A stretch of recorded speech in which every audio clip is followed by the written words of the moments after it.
sincera gratitud al Ayuntamiento de Carmona, en la persona de su delegado de Cultura, Ramón Gavira, a María Ángeles Piñero, directora de la Biblioteca Municipal, y a todo su equipo, a la Casa de Cultura,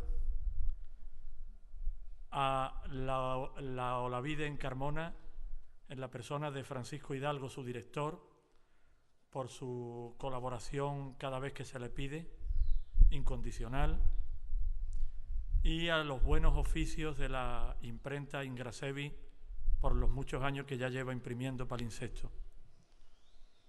También, naturalmente, agradezco su asistencia y es un honor para Palincesto la presencia hoy de Amancio Prada. Pocos músicos como él han hecho de la poesía el corazón de su composición musical, y más aún con el rigor, la sensibilidad y la exquisitez con que lo hace. Muchas gracias, Amancio.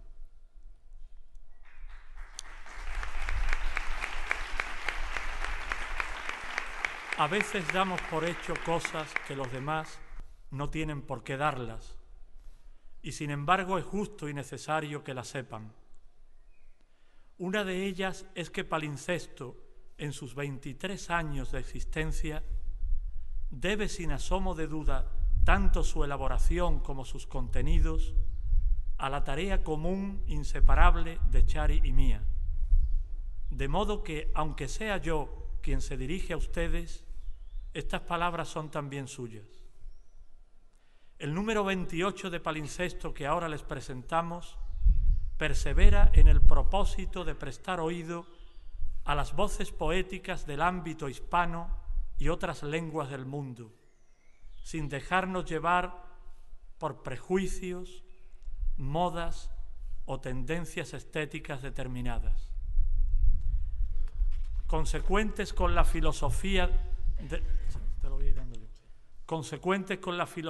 de la revista, en estas páginas se reúnen poetas de diversos países, índole y edad, cuyas obras, a nuestro modesto entender, merecen ser atendidas por un motivo u otro, sobre todo las de aquellos autores menos difundidos en España, pese a la larga y personal trayectoria de algunos de ellos. Así, de entre los colaboradores, destacamos por la relevancia de su figura y el estrecho trato con Palincesto.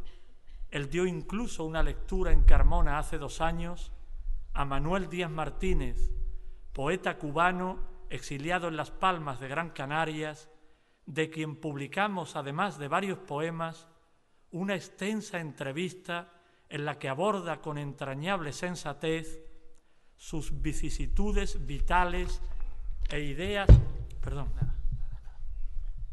creadoras más significativas, como su creciente e inflexible conciencia crítica de los regímenes totalitarios, sean del color que sean, la importancia de la técnica artesanal en la escritura poética, sus temas y tonos recurrentes o el fecundo influjo de la poesía española en la suya. Si Díaz Martínez abre el número, lo cierra el poeta guatemalteco Humberto Acabal, quien también ha leído en un par de ocasiones en nuestra ciudad. Al filo del reciente cambio de era maya, Acabal nos escribe ahora sendos textos en verso y prosa sobre los acuciantes problemas de supervivencia de su cultura en un mundo tan convulso y, por ende, el abandono creativo en que se encuentra el quiché, su lengua materna, pese al reconocimiento internacional de su propia obra. Son también dignas de mención las autores Circe Maya y Susana Benet. De la primera, nacida en Uruguay en 1932, el poeta asturiano Jordi Doce ha preparado una breve muestra de sus sobrios y lúcidos poemas, precedida de una pulcra introducción crítica. La segunda, nacida en Valencia en 1950, es una tardía y delicadísima hacedora de haikus, esa inasible forma de poesía japonesa. De ella publicamos 32 poemitas de este género, tan exactos en su sencillez que uno se pregunta, dada su inmediata belleza, cómo no existieron antes. A ellos se suman unas reflexiones de la propia Benet sobre su descubrimiento del haiku y su exclusivo cultivo. Ambas mujeres, Circe Maya y Susana Benet, aun teniendo concepciones estéticas muy distintas, comparten su interés por el ámbito doméstico y la contemplación detallista de los fenómenos naturales. Esta cierta afinidad las acerca de alguna manera a Karl Blossfer, 1865-1932, fotógrafo alemán con cuyas imágenes nuestra diseñadora Carmen Herrera ha ilustrado este número. Sus fotografías, sobredimensionadas, plasman desde múltiples puntos de vista una ingente variedad de plantas vivas que Blossfer empleó en sus clases de dibujo antes de que el destino las considerase obras maestras de la nueva objetividad artística. El número se completa con los sugerentes e íntimos versos a modo de estampas cotidianas del colombiano Rubén Darío Lotero, el vigor imaginativo del peruano Miguel Ángel Zapata, los tiernos poemas a sus hijos del joven riojano Paulino Lorenzo y los nostálgicos e introspectivos de su paisano Juan Manuel González Zapatero. El libro de la colección Palincesto está dedicado al maestro ecuatoriano Manuel Zavala Ruiz, nacido en 1928, cuya poesía empieza a ser reconocida en estos últimos años, de modo que este volumen es el primero de él que se edita fuera de su país. Biografía humilde, así titulado, recoge la mitad de su parca y rigurosa creación poética. El prólogo, a cargo del poeta y compatriota suyo Javier Oquendo Troncoso, expone las singularidades de este mundo poético, en el que las formas clásicas de la tradición española, algunas en desuso, salían a la brillantez metafórica y a un tono a la vez humorístico y compasivo que renueva nuestras esperanzas en el ser humano.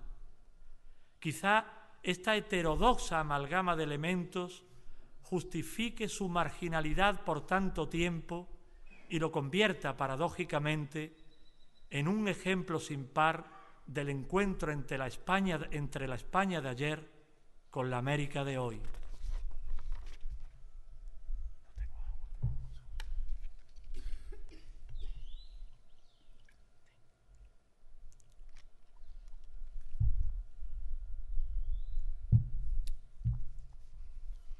Recuerdo que el primer concierto al que asistí de Amancio Prada, ya en mi lejana juventud, se celebró en el patio de las Monterías del Real Alcázar de Sevilla, noble lugar de nuestro patrimonio histórico, como lo es sin duda este convento de Santa Clara en Carmona, modelo arquitectónico, por cierto, para algunos macroconventos americanos.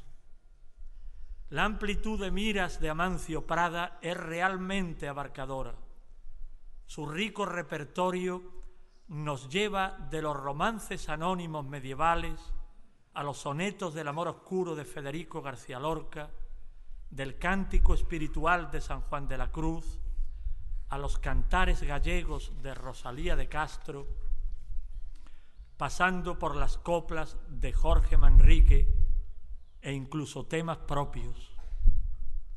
Poetas que, aunque distantes en el tiempo, se hacen contemporáneos en su voz, voz desnuda hasta la transparencia misma, en la que sentimos depurarse una inmemorial tradición lírica, cuyos versos ligados a una melodía ya nacieron hechos canciones. A diferencia de los antiguos aedos y trovadores, casi todos los poemas cantados por Amancio Prada surgieron del silencio de la escritura, ajenos a la cítara o a la guitarra.